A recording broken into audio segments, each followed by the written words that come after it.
X news channel देख रहे आप सभी दर्शकों का बहुत बहुत स्वागत है। मैं हूं रमनदीप कौर। इस वक्त की बड़ी खबर आ रही है प्रयागराज से। क्या है पूरा मामला, देखने के लिए बने रहिए हमारे साथ। संगम नगरी प्रयागराज, जहां आरओ पेपर लीक मामले में लगातार छात्रों में आक्रोश बढ़ता जा रहा है। जहां बीते दिनों आरओ पेपर लीक होने का छात्रों ने आरोप लगाया था और पेपर रद्द करने की मांग करते हुए पुनः फिर से पेपर कराने की मांग की थी। और ऐसे में लोक सेवा आयोग पर आज हजारों की तादाद में छात्र पहुंचे हैं और चक्का जाम कर दिया है और पुलिस ने ऐसे में बैरिकेडिंग कर दी है और वर्ज्य वाहन भी यहां पर खड़ा कर दिया है और छात्रों की भीड़ लगातार बढ़ती जा रही है और छात्रों में आक्रोश भी बढ़ रहा है।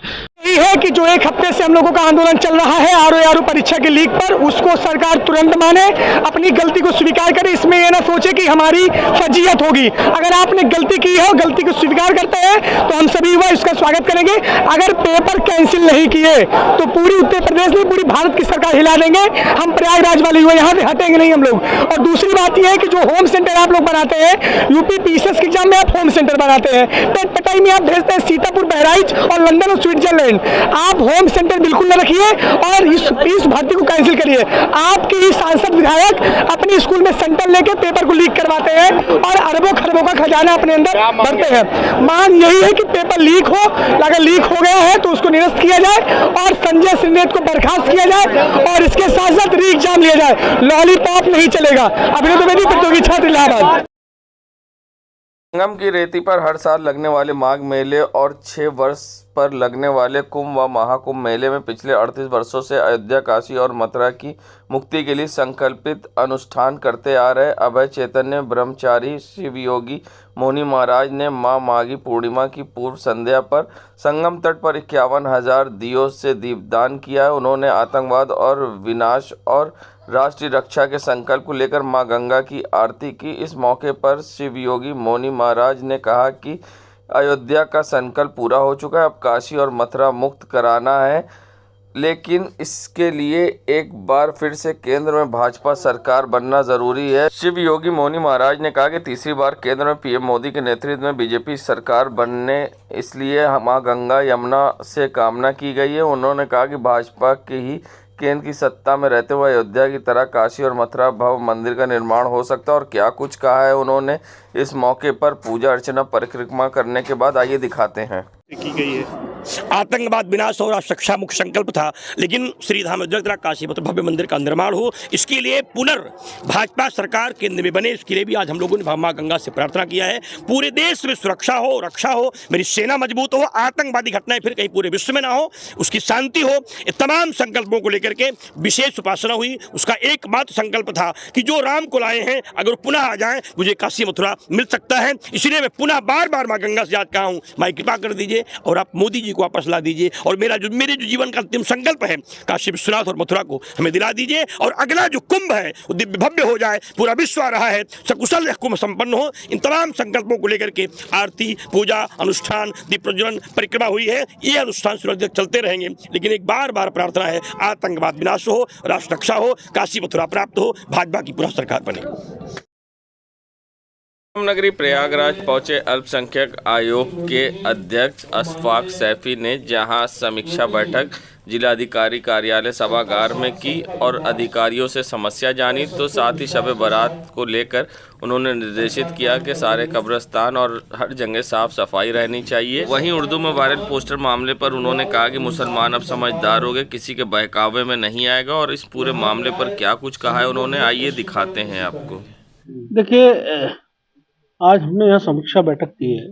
इसमें जैसे शब कद्र का रात 25 तारीख को है, उस संबंध में सभी अधिकारियों को, नगर निगम से संबंधितों को निर्देश दिए गए हैं कि वह वहां पर साफ सफाई स्वच्छता बनाएं और तथा सोडियम लाइट वगैरह जो है वहां अंधेरा ना रहे।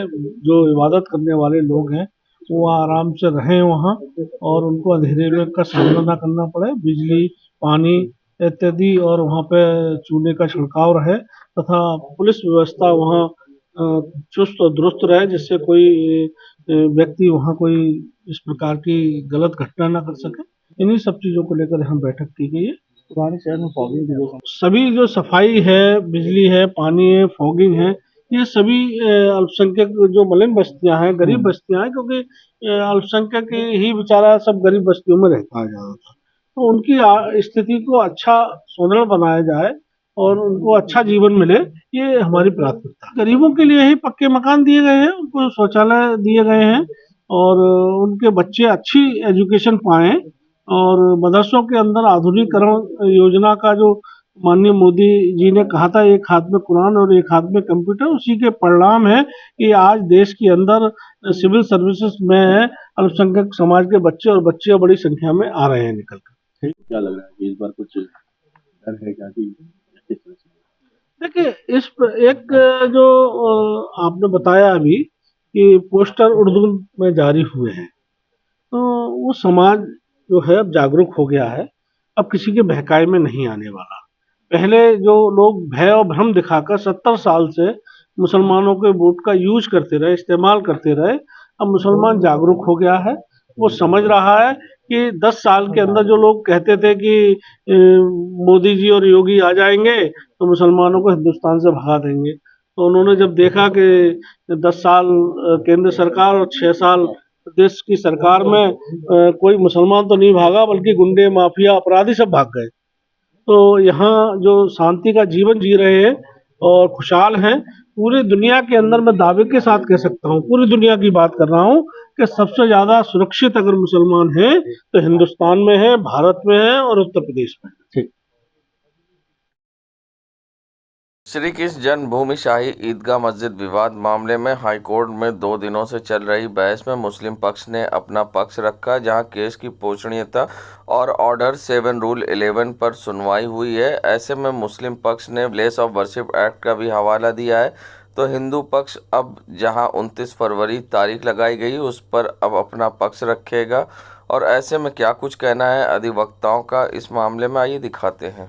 जस्टिस मयंक कुमार जैन साहब कोर्ट नंबर 91 में सुनवाई हुई और मुस्लिम पक्ष की तरफ से जो शाहिद का मस्जिद की तरफ से सुनवाई, आज लगभग सारे प्लेंट में ऑर्डर रूल 7 और जो है कि ऑर्डर 7 रूल 11 पर उनका आर्गूमेंट लगभग पूरा हो गया है। कुछ प्लेंट बाकी हैं, एक आध जिसमें जवाब नहीं फाइल हुई है। तो बहरहाल उनकी तरफ से जो आर्गूमेंट रखा गया वो ये रखा जा रहा है कि प्लेस ऑफ वर्शिप एक्ट और ऐसा स्पेसिफिक रिलीफ एक्ट और लिमिटेशन की बात कर रही हैं आर्गूमेंट में कि भाई उससे बाहर है, और उनका ये कहना है कि कॉन्स्टिट्यूशनल वैलिडिटी को चैलेंज नहीं किया जा सकता सूट में। और भी कुछ उनके आर्गुमेंट हैं जिसका अब हम जवाब प्लेंटिफ की तरफ से भगवान श्री आदि बालकृष्ण केशवदेव महाराज की तरफ से और सूट नंबर 9 में हम 29 फरवरी ऑनवर्ड्स हम जवाब देंगे, आर्गुमेंट करेंगे। और ये अब अगली सुनवाई 29 फरवरी को सुबह 11:30 बजे से पूरे दिन चलेगी। जी, सौरभ तिवारी, सूट नंबर 9 में प्लेंटिफ नंबर 1 से 3 की तरफ से एडवोकेट। देखिए, श्री कृष्ण जन्मभूमि के मामले में आज कोर्ट नंबर 91 में सुनवाई हुई जस्टिस मयंक जैन साहब की में, और जिसमें मुस्लिम पक्ष की ओर से उनके अधिवक्ता ने आज भी पक्ष रखा और कुल आज तक कल से लेकर के अब तक 13 मामलों की सुनवाई हुई। उनकी तरफ से उन्होंने ऑब्जेक्शन फाइल किए हैं वर्बली। अब इसमें माननीय न्यायालय के द्वारा 29 तारीख अग्रिम लगा दी गई है और 29 तारीख को 11:30 बजे अभी हम लोग अपना पक्ष रखेंगे, यानी हिंदू पक्ष अपना पक्ष रखेगा। देश दुनिया की खबरों के लिए world media times news channel को सब्सक्राइब करें।